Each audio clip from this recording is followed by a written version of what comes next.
দীপু আর সোনালি একদিন জঙ্গলে ঘুরতে গিয়েছিল। হাঁটতে হাঁটতে তারা এসে পৌঁছায় এক নদীর ধারে, কিন্তু সামনে আর কোনো রাস্তা নেই। তাই তারা একটু বিশ্রাম নিয়ে আবার পথ খুঁজতে শুরু করলো। কিছু দূর এগোতেই তারা এক পথচারীকে দেখে অনুসরণ করতে শুরু করলো, কিন্তু হঠাৎই সে অদৃশ্য। একা হয়ে দুজন জঙ্গলের মাঝ দিয়ে সাইকেল চালাতে থাকে। সন্ধ্যা ঘনিয়ে আসে। ভয় আর হতাশায় তারা একে অপরের দিকে তাকায়। শেষমেশ ঠিক করে আজ রাতটা এখানেই কাটাবে।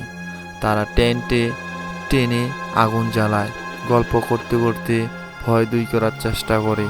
ঠিক তখনই টেন্টের ভিতর থেকে আসে এক ফিসফিস শব্দ। টর্চ জ্বালিয়ে তারা চারপাশ খুঁজতে থাকে, আর তখনই দেখি টেন্টের ভিতরে সোনালির মধ্যে আরেকজন শুয়ে আছে। চমকে ওঠে দুজন, কিন্তু মুহূর্তের মধ্যেই বুঝতে পারে ওটা তাদের মনের ভ্রম। ঠিক তখনই পাশে থাকা এক ফুল গাছ থেকে বের হয় অদ্ভুত আলো।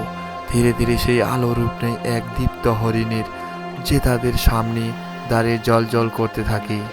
ভোর হলে তারা তাড়াতাড়ি বাড়ির পথে রওনা দেয়, কিন্তু সাইকেল চালানোর সময় সোনালি খেয়াল করে তার হাতে কিছু একটা জ্বলছে, ঠিক ফুলের মতো।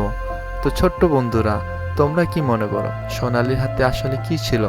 কমেন্টে জানাও। আর পরের পার্টির জন্য চ্যানেলটি সাবস্ক্রাইব করে সাথে থেকো।